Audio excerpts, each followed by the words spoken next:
Hello students, आज की class में हम समुच्चय सिद्धांत का व्यवहारिक प्रयोग करना सीखेंगे, यानी कि practical applications of set theory. देखिए, इसका प्रैक्टिकल एप्लीकेशन जो है ना, बहुत ही इंटरेस्टिंग है, बहुत ही मजा आने वाला है इसको देखने में।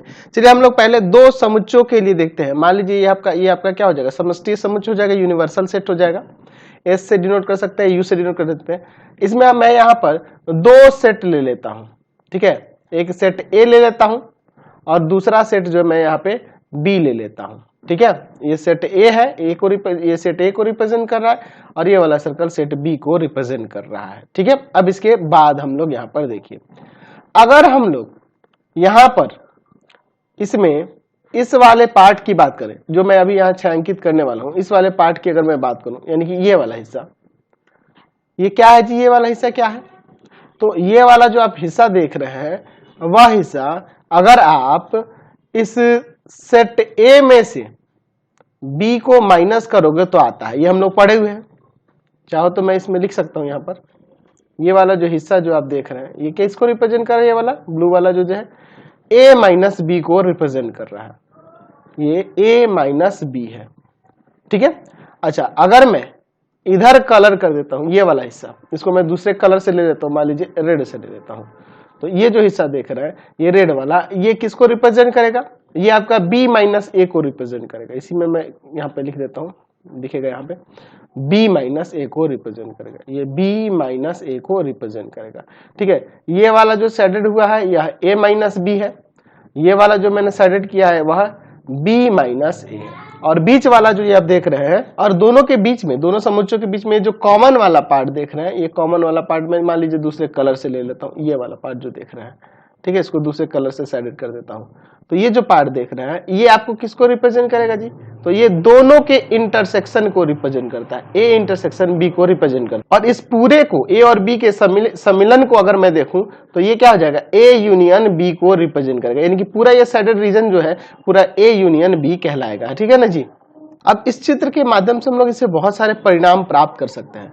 हम लोग जानते हैं कि किसी समुच्चय ए में मान लीजिए अवयवों की संख्या को रिप्रेजेंट करना है, तो एन ए, इस तरह से हम लोग इसको लिखते हैं ना। उसी तरह से अगर मान लीजिए मैं कहूं कि समुच्चय ए और बी के यूनियन में अवयवों की जो संख्या होगी, तो इसको ज्ञात करने के लिए हम लोग क्या करेंगे? देखिए, अब चित्र से समझिए।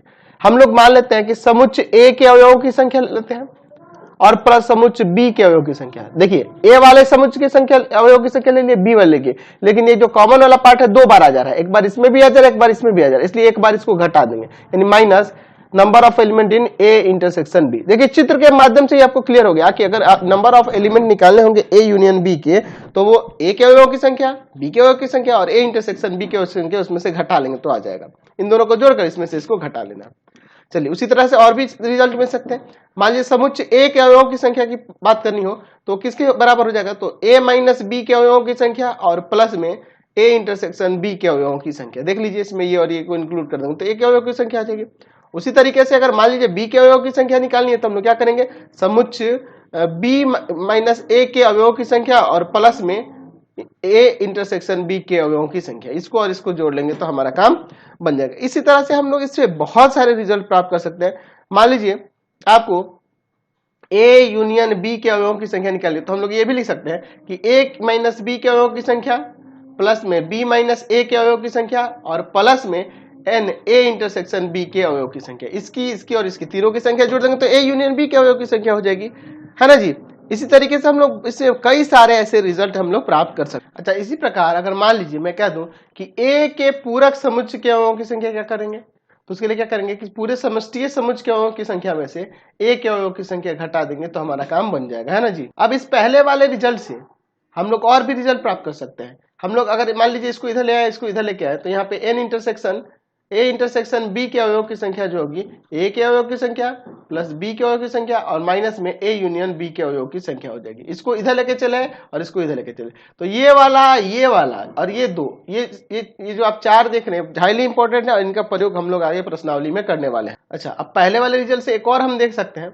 यदि मान लीजिए ए तथा बी असंयुक्त समुच्चय हो, असंयुक्त समुच्चय हमारे पास दिया हो, डिसजॉइंट सेट दिया हो, तो जब डिसजॉइंट सेट देगा तो उसमें ए इंटरसेक्शन बी में कितना होगा 5 होगा, यानी कि उसमें कोई अवयव नहीं होगा, इसका मतलब अवयवों की संख्या इसकी क्या हो जाएगी 0। तो इस कंडीशन में ए यूनियन बी के अवयवों की संख्या क्या हो जाएगी, ए के अवयवों की संख्या और प्लस में बी के अवयवों की संख्या, क्योंकि इसकी तो संख्या 0 है तो इसलिए उसको उसमें नहीं इंक्लूड करेंगे। तो उस तरीके के जब होते हैं तो इस तरह का ये जब वेन आरेख उसका बनेगा, वेन डायग्राम बनेगा तो कुछ इस तरह से समुच्चय ए अलग होगा, समुच्चय बी अलग होगा डिसजॉइंट होने के कंडीशन में।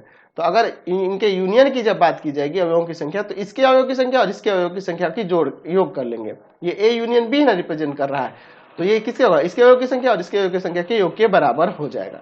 उसी तरीके से मान लीजिए आपके पास 3 समुच्चय दे दिए गए हो, तो उस तरीके से उसमें हम लोग किस तरह से देखेंगे, चलिए यहाँ पे मैं थोड़ा इससे भी रिलेटेड 1-2 फॉर्मूले आपको बता देता हूँ। चलिए मान लीजिए आपके पास 3 समुच्चय दे दिए गए हो, ए बी और सी इस तरह से हो। मान लीजिए ये सेट ए है, ये सेट बी है और सेट सी है, ठीक है ना जी।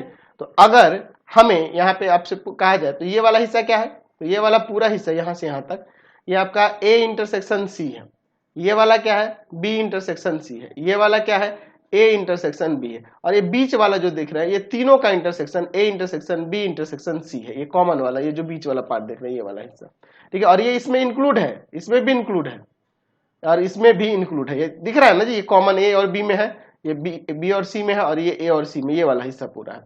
तो अगर मान लीजिए इसका ऐसे दिया हो और इसमें हमें पता करना होगा कि अगर A union B union C के अवयवों की संख्या क्या होगी, तो हम लोग लिखेंगे ए के अवयवों की संख्या प्लस में बी के अवयवों की संख्या प्लस में सी के अवयवों की संख्या। तो देखिए ए बी और सी, लेकिन ये रिपीट हो रहा 2-2 बार, ये इसमें भी आ गया इसमें भी आ गया, तो हम लोग क्या करेंगे इसमें सब्ट्रैक्ट कर लेंगे ए इंटरसेक्शन बी, एक बार ये करेंगे, एक बार सब्ट्रैक्ट कर लेंगे बी इंटरसेक्शन सी वाले अवयवों की संख्या, एक बार सब्ट्रैक्ट कर लेंगे ए इंटरसेक्शन सी के अवयवों की संख्या। अब लेकिन ये एक बार घटा है, एक बार ये घटा है, एक बार ये घटा है, ठीक है। लेकिन ये कॉमन पार्ट इसमें जो है इसमें 2 ही बार इंक्लूड हुआ है इस वाले में, एक बार ऐसे लेने पे, एक बार ए को लेने पे, बी को लेने पे और सी को लेने पे, इसमें ये वाला कॉमन हिस्सा जो है ये वाला 3 बार इंक्लूड हुआ है। देखिए ए वाले में भी आ गया, बी वाले में भी और सी वाले में भी, लेकिन जब ये एक बार ये घटा दिए तो ये वाला हिस्सा गायब हो गया, तो इसलिए इसमें प्लस में दे देंगे A intersection B intersection C के अवयवों की संख्या। तो इस तरीके से इससे रिलेटेड एक फॉर्मूला हमें तैयार हो गया। अच्छा, इसमें हम लोग और भी फॉर्मूले बना सकते हैं, ऐसे अवयवों की संख्या जो ए में है लेकिन बी या सी में नहीं, ऐसे अवयवों की संख्या जो ए में है लेकिन बी और सी में नहीं, तो ए में है लेकिन बी और सी में नहीं है, तो उसके लिए क्या हो जाएगा, हम लोग ए समुच्चय के अवयवों की संख्या में से किसको घटा देंगे, तो इसमें से घटा सकते हैं ए इंटरसेक्शन बी वाले को, यानी ये वाला पार्ट हटा दिए, ठीक है। फिर ए इंटरसेक्शन सी, ये वाले कॉमन पार्ट को हटा देंगे, ठीक है, ए इंटरसेक्शन सी, और ये एक बार ये हटाए, एक बार ये हटाए, लेकिन ये कॉमन वाला पार्ट इसमें ये कॉमन वाला पार्ट इसमें एक बार यहां से हटा, एक बार 2 बार हट गया, लेकिन था इसमें एक ही बार, तो इसलिए प्लस में दे देंगे n A intersection B intersection C. तो इस तरह से हम लोग चित्र के माध्यम से कई सारे ऐसे फॉर्मूले तैयार कर सकते हैं जिसका यूज हम लोग आगे प्रश्नावली में करने वाले हैं। कोई दिक्कत नहीं होने वाली, बहुत ही इजी है अगला एक्सरसाइज और बहुत ही इंटरेस्ट आपको भी आएगा बनाने में क्वेश्चन को। फिलहाल आज की क्लास में इतना ही, नेक्स्ट वीडियो में आगे देखेंगे। आपको हमारे 3 चैनलों को सब्सक्राइब करना होगा। पहला है पाथ फाइंडर क्लासेस छपरा, दूसरा है आपके पास भारती भवन रविकांत सर, और तीसरा चैनल है Ravikant sir RD Sharma solution, Ravikant sir RD